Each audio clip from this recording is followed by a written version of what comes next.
ایک انٹرسٹنگ بھی اور ایک اسلام کا کلچر دکھایا گیا ہے. یہاں سے پہلے وہ ہالی ووڈ سے شروع ہوتا ہے، پھر بالی ووڈ جاتا ہے، پھر بالی ووڈ سے یہاں آ جاتا ہے. ایک تھرڈ ہینڈ کلچر پروموٹ ہو رہا ہے. میں اس لیے چاہتا ہوں کہ کوئی پتہ تو چلے ہمارے بچوں کو، نوجوانوں کو، کہ فرق کیا ہمارے میں، کہ ہمارا بھی ایک کلچر ہے، اس میں بھی رومانس ہے، اس میں بھی تاریخ کا حصہ ہے، لیکن اس کے اندر اپنی اسلام کے ویلیوز دکھائے گئے ہیں. اور بدقسمتی سے جو مجھے بڑا افسوس سے کہنا پڑتا ہے، جو میں دیکھ رہا ہوں یہ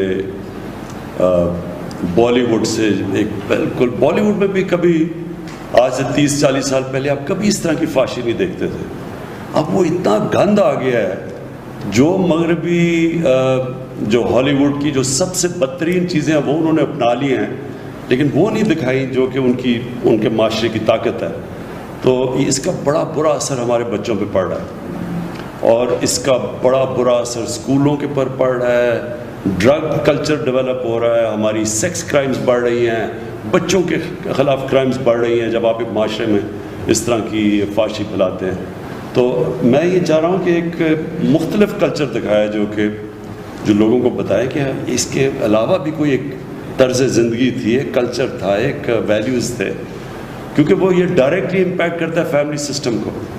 یاد رکھیں معاشرے کے اندر جیسی فحاشی بڑھتی جاتی ہے، فیملی سسٹم گرتا جاتا ہے. جب میں برطانیہ میں پہلی دفعہ گیا تھا 18 سال کی عمر میں، تو ایک طلاق ہوتی تھی ہر 14 شادیوں میں، ایک طلاق ہر 14 شادیوں میں. اب جب میں پچھلے 8-10 سالوں میں ہر 10 شادیوں میں 6 یا 7 اب طلاق ہو جاتی ہیں. تو یہ ڈائریکٹ امپیکٹ ہے کہ جیسے جیسے یہ فحاشی بڑھتی گئی، وہ ڈائریکٹ پریشر پڑا فیملی سسٹم پہ. اور اسلام کا سارا کلچر ہی یہ ہے کہ وہ پروٹیکٹ کرتا تھا فیملی سسٹم.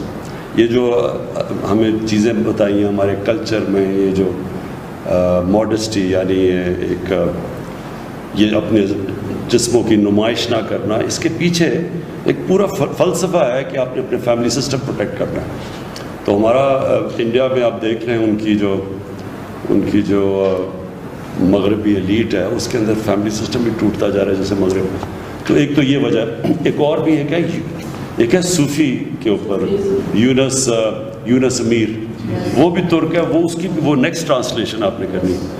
اچھا جی، میں دوسری چیز آپ کو دیکھیں، میں نے پاکستان کے میڈیا کو ایوالو کرتے دیکھا ہے. ہم نے دیکھا ہے اس کو کہ کیسے یہ چینج ہوتا گیا.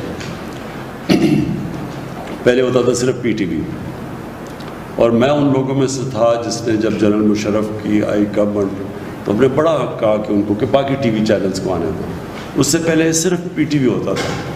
تو یہ 2002, 3, 4 میں شروع ہوئی باقی ٹی وی چینلز، اور ہم نے دیکھا کہ یہ کیسے پہلے لوگ بڑا انٹرسٹ لیتے تھے کرنٹ افیئر پروگرامز میں. تو بڑا کرنٹ افیئر پروگرامز ایسے نہیں شروع ہوئے ایسے کہ واقعی اس میں سے لوگوں کو پتہ چلتا تھا، ڈفرینٹ موقف کی سمجھ آتی تھی.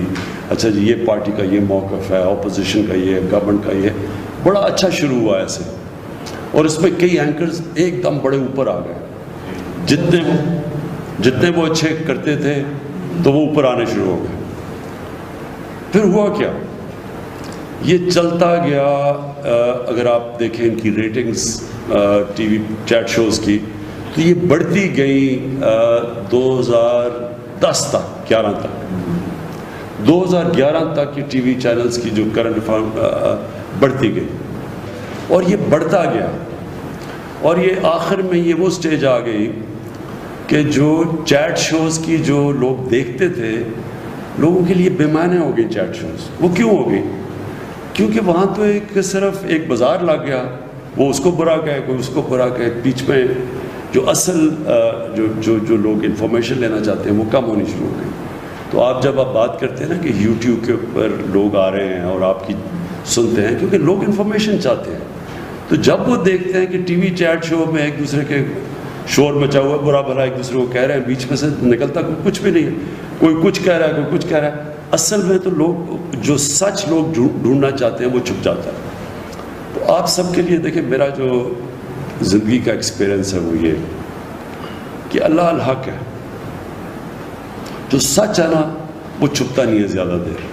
آپ کسی کو پیسے بھی دے دیں, آپ میڈیا کو بھی کھلا دیں, لیکن جو عوام ہے وہ آخر میں وہ سچ ڈھونڈے گی. آپ کبھی بھی کوئی کسی میڈیا اونر کا یہ خیال نہیں ہونا چاہیے, اس میں یہ تکبر نہیں ہونا چاہیے کہ وہ کسی کو عزت دے گا یا کسی کو ذلت دے گا. یہ چیز اللہ نے اپنے ہاتھ میں رکھی ہوئی ہے. یہ کبھی کوئی انسان کسی کو نہ ذلیل کر سکتا نہ اس کو عزت دے سکتا. وہ اس کی وجہ یہ ہے کہ اگر یہ ہوتا تو سارے امیر لوگ عزت دار ہو جاتے اور غریب لوگ ذلیل ہو جاتے. ایسا ہے نہیں, اس لیے کیونکہ عزت اللہ نے اپنے ہاتھ میں رکھی ہوئی ہے اور وہ دیتا ہے وہ لوگ جو رائے حق پہ ہوتے ہیں. تو آپ کے لیے جو سب سے بڑا ایڈوائس میرا یہ ہے, میں نے اینکرز کو اوپر جاتے اور نیچے آتے دیکھا. کتنے اینکرز کو میں نے دیکھا, اس میں دو چیزیں ان کے راستے میں زوال میں دو چیزیں ہوتی ہیں. ایک جو اینکر اپنی میں اور اپنی انا کو اتنا بڑا بنا دیتا ہے کہ وہ سمجھتا ہے کہ وہ اس لیے نہیں بڑا بنا کہ وہ لوگوں کے سامنے حقائق پیش کرتا ہے, وہ ایک ایسی ہیلدی ڈبیٹ کرتا ہے جس سے عوام میں زیادہ شعور پیدا ہو. وہ جو اپنی ذات کے اوپر آ جاتا ہے کہ اچھا میں فیصلہ کروں گا, یہ اوپر جائے گا یہ نیچے جائے گا. جب اینکر کے اندر یہ آ جائے یہ تکبر, آپ یہ سمجھ آئے کہ وہ اینکر اب نیچے چلا جائے گا اور آپ کے سامنے بڑے اینکر اوپر سے نیچے آئے ہیں. اور دوسری چیز, جو اینکر جب تک لوگ یہ سمجھتے ہیں کہ یہ اصل میں یہ غلطیاں بھی کرے گا لیکن یہ ہے سچا آدمی, یہ ہے قوم کے لیے بات کرے گا, یہ رائے حق پہ کھڑا ہوگا, تب تک لوگ ہمیشہ اس کو سنیں گے, اس کا گراف اوپر جائے گا. جب ان کو یہ ہو گیا نا, اور کئی ایسے اینکرز آپ نے دیکھا ہوگا, جب ان کی کریڈیبلٹی گئی کہ جی لوگوں نے کہا اچھا جی یہ جو بات کر رہا ہے اس میں تو, جب اس کی 3-4 چیزیں پروو ہو جائیں کہ یہ اس نے سچ نہیں بولا یا اس نے مسلیڈ کیا لوگوں کو, غلط راز, تو اس کے جب کریڈیبلٹی جاتی ہے آپ یہ سمجھ آئیں کہ اینکر کا پھر گراف نیچے جانا شروع ہو جاتا ہے.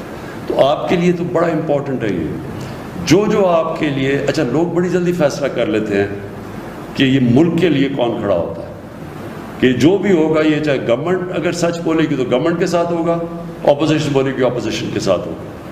جب لوگوں کو یہ اعتماد ہو جاتا ہے نا کہ سچ کے ساتھ کھڑا ہوگا, لوگ اس کو واچ کریں گے, وہ اوپینین میکر بن جائے گا, اس کی رائے امپورٹنٹ ہو جائے گی پبلک کے اندر, جس کو اوپینین میکر کہتے ہیں. لیکن جب لوگوں نے یہ دیکھا کہ یہ فرمائشی یا یہ کسی سے کوئی پیسہ ملا یا کچھ اس کی وجہ سے کچھ کر رہا ہے, آٹومیٹکلی وہ نیچے آ جاتا ہے. اس لیے یہ آپ کے لیے بڑا امپورٹنٹ ہے کیونکہ آپ ینگ ہیں اور یہ بڑی اچھی اپرچونٹی ہے. دیکھیں ہر دور میں اللہ اپرچونٹیز دیتا ہے. اب یہ آپ کو اپرچونٹی مل گئی یوٹیوب میں, ایک بڑا اچھا ایک لوگ اپنی اس پہ کریئر بنا سکتے ہیں, اور یہ بھی چینج ہوتا ہے. اچھا اتنی تیزی سے سوشل میڈیا چینج ہو رہا ہے, اور آپ کو سب کو پتہ ہوگا کہ جو سب سے پہلے پارٹی جس نے سوشل میڈیا کو اپنایا تھا وہ تحریک انصاف تھی. اس سے پہلے کسی کو نہیں سمجھتی سوشل میڈیا کی. تو ہم سب سے پہلے یہ فیصل سب سے زیادہ ڈاکٹر الوی ہم نے اپنی یہ شروع کی, اپنے ممبرز بنائے, اور تو تب تک کسی کو پرانی پارٹیز کو سمجھ ہی نہیں تھی کہ سوشل میڈیا کتنی بڑی ایک طاقت بن کے ابھر ہے. تو اب تو یہ اور آگے چلا گیا, اور یہ پھر چینج بھی ہوتا رہتا ہے ٹائم کے ساتھ. سوشل میڈیا بھی بدلتا جاتا ہے, یہ جس طرح آپ نے کہا کہ فیس بک سے اب یہ یوٹیوب کی طرف لوگ آ رہے ہیں, اور اس طرح چینج ہوتا جائے گا. اور پھر واٹس ایپ گروپس بن گئے ہیں, اور نئی چیزیں آتی رہیں گی. تو جو ایک انسان یا معاشرہ یا ادارہ, ایک انگریزی کا ورڈ ہے to stay ahead of the curve, to stay ahead of the curve, یعنی جو بھی آگے کا دیکھ رہا ہوتا ہے وہ جو پہلے دیکھتا ہے کہ اب ادھر جا رہا ہے تو وہ ٹائم کے ساتھ آگے جاتا ہے, ٹائم سے پہلے چیزیں اسپاٹ کر لیتا ہے, وہی دنیا میں آگے جاتے ہیں. جس طرح یہ سارے سلیکن ویلی میں یہ جائنٹس بن گئے, ینگ لڑکے دیکھتے دیکھتے کہاں سے کہاں پہنچ گئے. وہ ہے وہ جو مارک زکربرگ, ینگ لڑکے, تو یہ اپرچونٹیز کبھی دنیا کی تاریخ میں پہلے نہیں تھی. یہ جو اب اپرچونٹیز آ رہی ہیں تو آپ کے لیے بڑا اچھا ٹائم ہے. لیکن میں یہ پھر سے آپ کو ایمفسائز کروں گا, لوگ دیکھ لیتے ہیں کہ عوام دیکھ لیتی ہے کہ کون رائے حق پہ ہے. آج نہیں, تھوڑی دیر کے لیے لوگ, وہ ایک ابراہیم لنکن کی سینگ ہے, بڑی اچھی سینگ ہے کہ تھوڑی دیر آپ سب کو پاگل بنا سکتے ہیں اور سارا وقت صرف آپ تھوڑے سے لوگوں کو پاگل بنا سکتے ہیں. لیکن سارا وقت کوئی بھی آج تک سارے لوگوں کو پاگل نہیں بنا سکا, کیونکہ اللہ الحق ہے. اور یہ جو کرونا ہے, یہ یاد رکھیں بہت بڑا امتحان اللہ نے ہمیں نہیں, پاکستان ہی نہیں, ساری دنیا پہ بہت بڑا امتحان دیا. اس کے اندر جو سب سے امپورٹنٹ چیز یہ ہے, ہمارے جیسے ملکوں کے لیے, ہندوستان کے لیے, بنگلہ دیش کے لیے, ساؤتھ افریقہ کے اندر ملک ہیں جدھر غربت ہے, جدھر وہاں بھی کچی آبادیاں ہیں, ادھر ایک بالکل مختلف امتحان ہے بنسبت یورپ, چائنا, امریکہ, وہاں بالکل مختلف چیلنجز ہیں. تو اس لیے اس کے اندر جو ہمارا ملک نکلے گا, یہ بڑا ضروری ہے کہ ہم ایک قوم بن کے اس امتحان میں سب ہم امتحان میں شرکت کریں. ہماری پوری کوشش ہے کہ سب جو لاک ڈاؤن کی وجہ سے بیچارہ ہمارا جو کمزور طبقہ اس وقت مشکلوں میں پڑ گیا ہے, کبھی بھی ایسی بے روزگاری نہیں تھی. اور امریکہ میں بے روزگاری کا مطلب ہی کچھ اور ہے, کیونکہ وہاں تو بے روزگار ہوتا ہے تو وہ آ جاتا ہے سوشل سیکیورٹی پہ, اس کو حکومت پیسے دینا شروع کر دیتی ہے, سب رجسٹرڈ ہے.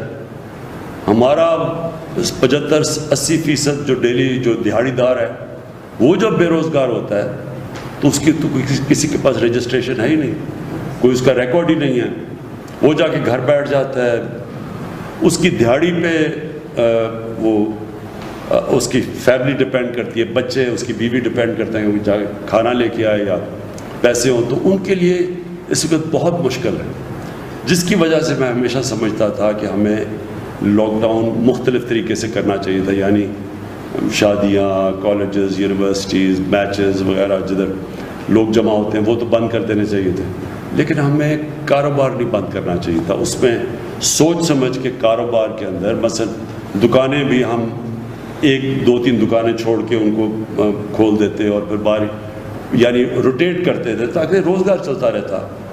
یہ چھاپڑی والے, ان سب کو ہمیں کرنا چاہیے تھا. لیکن ایک دم جو سب کچھ بند ہو گیا, اس سے ہمارے جیسے معاشرے میں بڑی مشکلات میں لوگ پڑے ہوئے ہیں. تو اب ہم سلیکٹیو کھول رہے ہیں, کنسٹرکشن کھول رہے ہیں, کاروبار کھول رہے ہیں, لیکن اس کو کھلتے کھلتے بھی ٹائم لگے گا, اور تب تک بڑی مشکلات میں لوگ, جس کی وجہ سے ہم کوشش کر رہے ہیں کہ ہم یہ احساس کیش پروگرام سے اور بھی پروگرامز کر رہے ہیں تاکہ ہم لوگوں تک پہنچ سکیں. لیکن سب سے پہلے تو آج کوئی بھی دنیا میں نہیں کہہ سکتا کہ کرونا کب قابو میں آئے گی, کوئی بھی نہیں کہہ سکتا. تو جو ساری دنیا کوشش کر رہی ہے کہ کرونا کے ساتھ گزارا اب ہم کیسے کریں گے, کرونا بھی ہو اس کو بھی روکیں, لیکن ہمارا کاروبار بھی چلتا رہے تاکہ ہمارے بیچارے لوگ بھوکے نہ مریں. تو ہمارے لیے اب سب سے بڑا یہ چیلنج ہے. اس کے لیے ایک بڑا اچھا ایک ٹریک اینڈ ٹریس سسٹم, وہ ہم نے اب ساری ایجنسیز بیٹھی, ہماری سارے ادارے بیٹھے, ہم نے ایک سسٹم آرٹیفیشل انٹیلیجنس کے ذریعے ISI کے ساتھ مل کے نکالا ہے کہ سارے پاکستان میں ہم ٹریک کریں گے کدھر کدھر ہمارے کرونا کے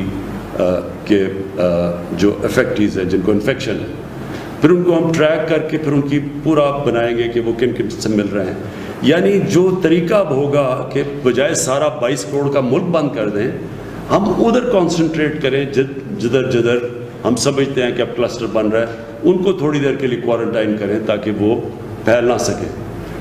اس کے علاوہ اگر ہم جو بھی کرتے ہیں نا, اگر ہم سارا ملک بند کر دیتے ہیں یہاں بھوکے مریں گے لوگ, لیکن اگر ہم پوری طرح کھول دیتے ہیں تو کرونا پھیلنے کا ڈر ہے. تو اس لیے بیچ کا نظام یہ لے کے آ رہے ہیں اور اس کے اوپر ہم پوری کوشش کر رہے ہیں, اور یہ انشاءاللہ اسی طرح آگے بڑھیں گے. جو ہر کرائسس ہوتا ہے نا, اس میں اللہ نے ایک ایسا نظام بنایا ہوا ہے کہ اس میں اگر انسان اپنا عقل استعمال کرے تو اس میں موقع بھی بڑے مل جاتے ہیں. اور کرائسس کے اندر کئی بڑی زبردست چیزیں ہو جاتی ہیں, کیونکہ انسان کو اللہ نے بنایا ایسا ہے. ایک انگریزی کا فریز ہے, necessity is the mother of invention. جب آپ پھنس جاتے ہیں نا تو اللہ نے ہمارے میں اتنی صلاحیتیں دینی ہیں کہ اگر ہم اپنا ذہن استعمال کریں تو اس میں سے راستے نکلاتے ہیں. تو اس میں سے ایک یہ راستہ ہے کہ جو ٹیلی ایجوکیشن ہے, دوسرا ٹیلی میڈیسن, کہ ہم سب تک تو نہیں پہنچ سکتے لیکن ہم ٹیلی ویژن کے ذریعے ریموٹ علاقوں میں لوگ ٹی وی کے اوپر سامنے آئیں. یہ ٹیکنالوجی بڑھ چکی ہے تاکہ وہاں یہاں بھی ڈاکٹر بیٹھا بیٹھا ادھر ان کو اوپینین دے کہ آپ کو یہ بیماری ہے, یہ آپ یہ کریں جو بھی. اور یہ جو اسکولوں کا نظام, کیونکہ ہمارے بچے اسکولوں سے باہر ہیں, تو یہ ٹیلی ایجوکیشن کے ذریعے ہم کئی ان علاقوں میں پہنچے جدھر ہمارے ٹیچر ہی نہیں ہیں یا نہیں جاتے, یا جب تک ٹیچر نہیں جاتے تو تب تک بچوں تک پہنچ سکیں. اور بھی بڑی چیزیں ہیں, اور بھی میرے خیال میں ہم اب نئی نئی چیزیں سوچ رہے ہیں کہ ہم کیسے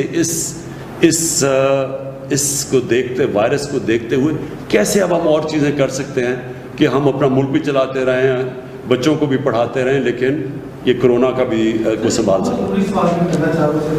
ایک عام یہ ہے کہ پتہ نہیں گورنمنٹ کو اربوں ڈالر آ گئے باہر سے اور یہ تقسیم ہو رہے ہیں, کسی کو ہو رہے ہیں کسی کو نہیں. کیا باہر سے اب تک ہمیں جو امداد مل رہی ہے عالمی مالیاتی اداروں کی طرف سے بھی مل رہی ہے؟ کوئی امداد کئی باہر سے نہیں مل رہی, اس ذہن میں ڈالیں. کوئی, صرف ہمیں آئی ایم ایف نے جو ہمارا مشکل ہماری ایکسپورٹس گر گئی ہیں, ساری دنیا کی ایکسپورٹس گر گئی ہیں, ہماری جو ریمیٹنسز آنی تھی, جو ہمارے پاکستانیوں نے پیسے بھیجنے تھے وہ گر گئے. تو انہوں نے جو ہم نے قرضے دینے تھے, پرانے قرضے لیے ہوئے تھے, ان کی جو قسطیں دینی تھی اس قسطوں میں رعایت ملی ہے. سو امداد کوئی نہیں آئی. امداد اس لیے تو ہم اپنے لوگوں سے پیسے اکٹھے کر رہے ہیں اور کوشش کر رہے ہیں کہ ہمارا جو کاروبار شروع ہو تاکہ ہماری کوئی کلیکشن ہو, کیونکہ ہماری ٹیکس کلیکشن بھی گر گئی ہے. اوکے جی, تھینک یو.